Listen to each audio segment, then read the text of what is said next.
지난 9월 13일 미국 8월 소비자 물가 지수 CPI 발표 결과가 글로벌 금융시장을 강타했습니다.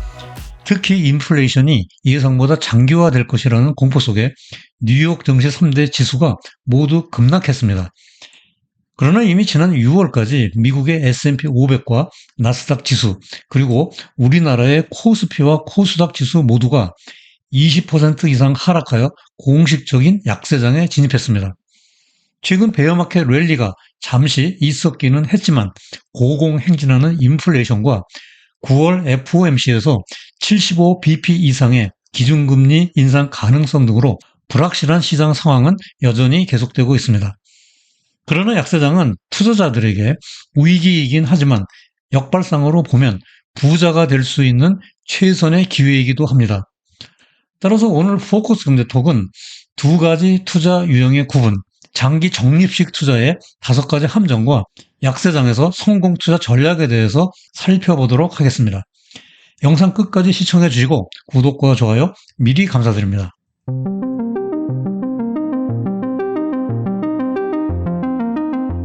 안녕하세요. 포커스 경제톡의 오보 박사입니다. 오늘은 먼저 투자의 전설이라고 불리는 워렌 버핏의 투자 조언 한마디로 시작해 보겠습니다.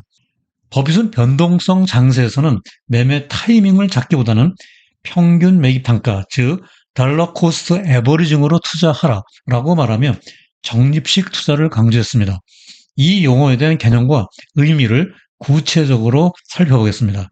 먼저 투자 유형을 나누어 보면 크게 두 가지가 있는데요. 바로 거치식과 적립식 투자입니다.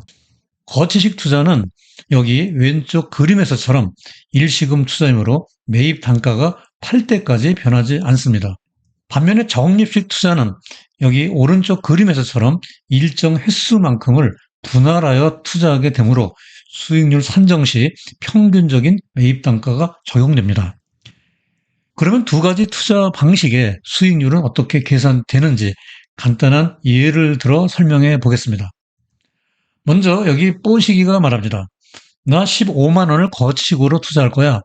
뽀시기는 A점에서 일시불로 1주당 15,000원에 10주를 삽니다. 그리고 2점까지 보유하다 팝니다. 주가는 중간에 오르고 내리고 했는데 매도 시점에서 15,000원으로 똑같습니다. 반면에 뽀순이가 말합니다. 그러니 나는 적립식으로 한번 해볼까 해.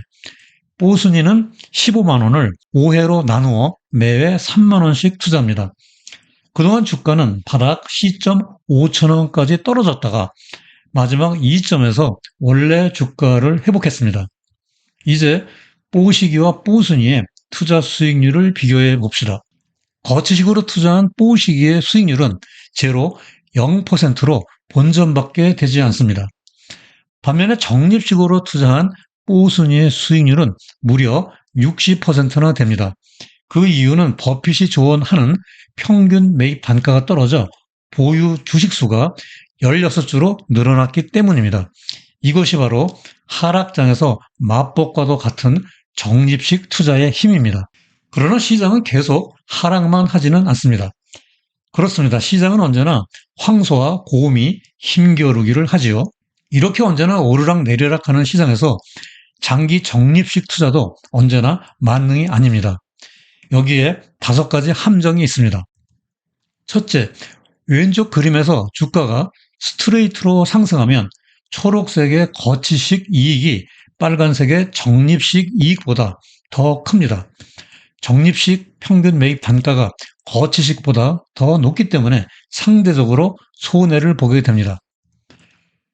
둘째, 중간 그림에서 주가가 스트레이트로 반대로 하락하게 되면 초록색의 거치식 손실이 빨간색의 적립식 손실보다 더 큽니다. 적립식 평균 매입 단가가 거치식보다 더 낮기 때문입니다. 이렇게 적립식 투자에서도 손실이 날 수 있기 때문에 함정이라고 하는 것이죠. 셋째, 오른쪽 그림은 시장이 상승 후 하락하는 경우입니다.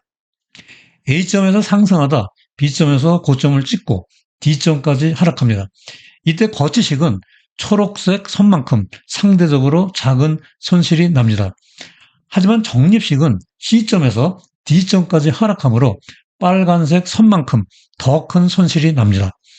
이것은 적립식 투자의 최악의 경우, 즉 월스트 케이스입니다. 상승 구간에서 평균 매입 단가가 높아져서 나타나는 현상입니다. 네 번째는 장기로 갈수록 적립된 자산의 규모가 불어나므로 거치식과 마찬가지로 가격 변동 위험에 노출이 커집니다.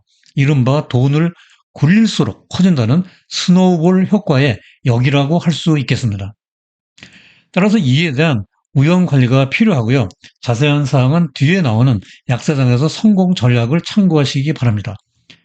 다섯째는 약세장에서 손실의 고통을 회피하려고 추가 하락의 공포에 사로잡혀 손절매하는 경우입니다. 이러한 인간의 심리를 행동 경제학적으로 손실 회피 편향, 로스 얼버전 바이어스라고 하는데요. 정글에서 마치 사자가 사냥감을 포획했을 때의 기쁨보다 먹이를 하이에나에게 빼앗겼을 때의 상실감이 더 큰 것에 비유할 수 있겠습니다. 따라서 손실 회피 편향에 빠지지 않고 약세장에서 버틸 수 있는, 즉 투자 시장의 말로 존버할 수 있는 심리적인 근력이 필요하다고 할 수 있겠습니다. 그러나 무엇보다도 장기 적립 투자는 약세장에서 빛이 납니다.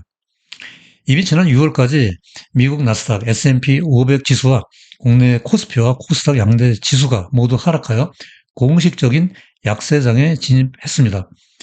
그러나 아직 약세장의 바닥이 어디인지, 그리고 또 언제 강세장으로 반등할지 아무도 모릅니다.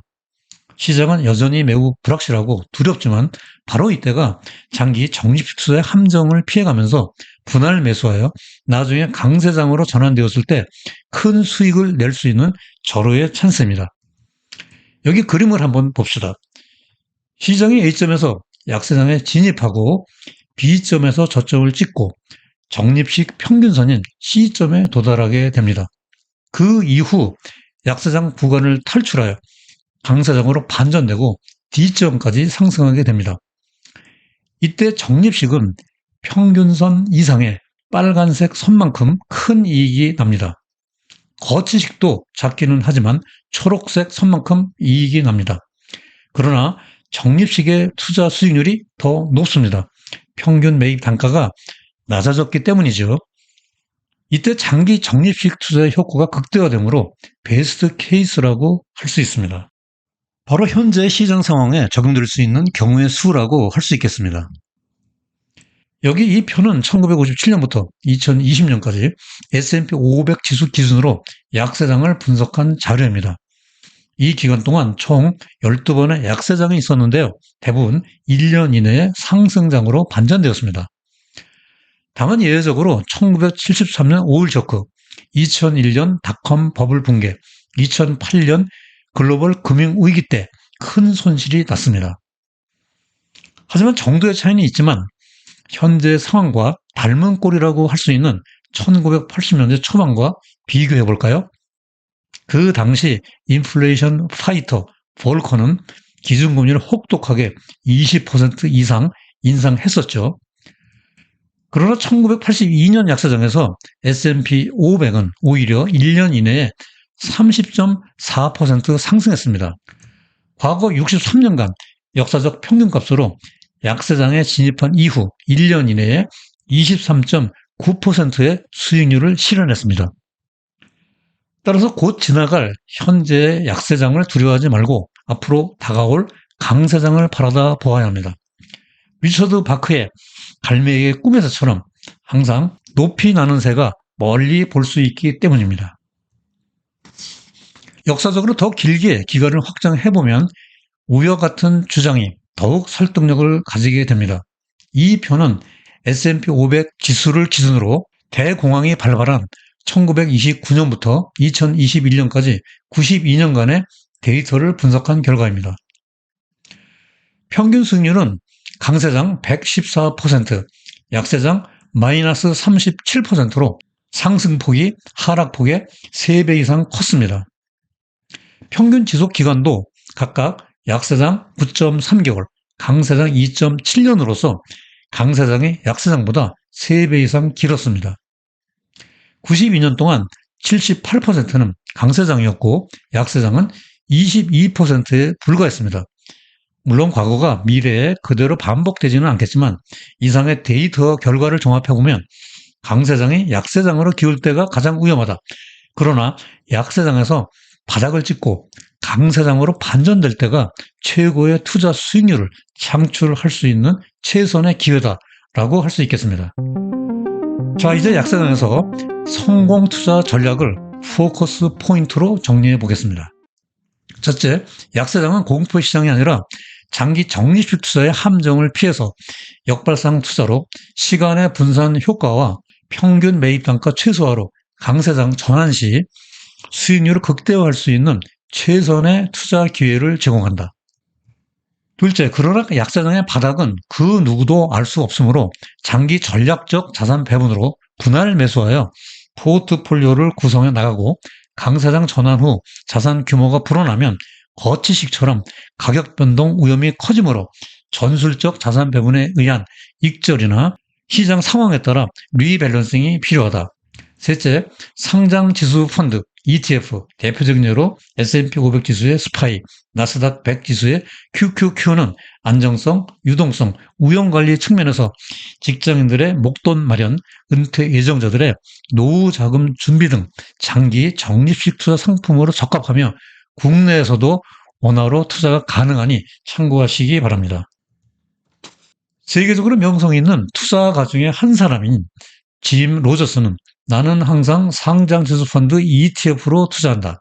그리고 그것은 언제나 멋진 일이다 라고 말하며 ETF 투자를 예찬했다고 합니다. 물론 누구나가 자신만의 투자 철학과 원칙이 있겠지만 장기 적립식 투자가들이 귀담아 들어볼 만한 명언이라 한번 가져와 봤습니다.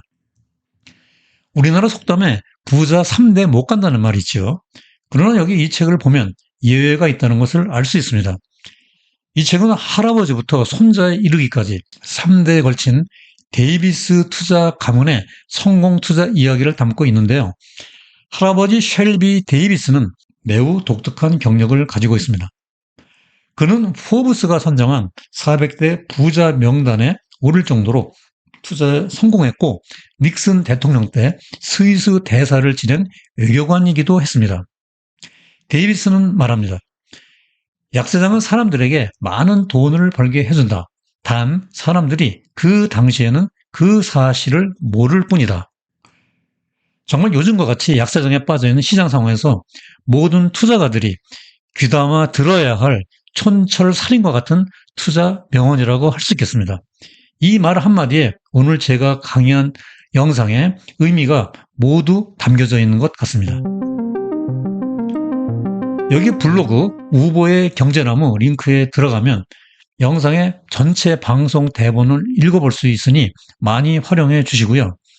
포커스 경제톡은 뿌리가 단단하고 줄기가 꼿꼿하며 잎새가 풍성한 경제나무를 가꾸며 항상 시청자 여러분들의 행복한 경제생활을 위해 함께하겠습니다. 다음에도 더 유익하고 재미있는 영상으로 또다시 찾아뵙겠습니다. 끝까지 시청해 주셔서 대단히 감사합니다.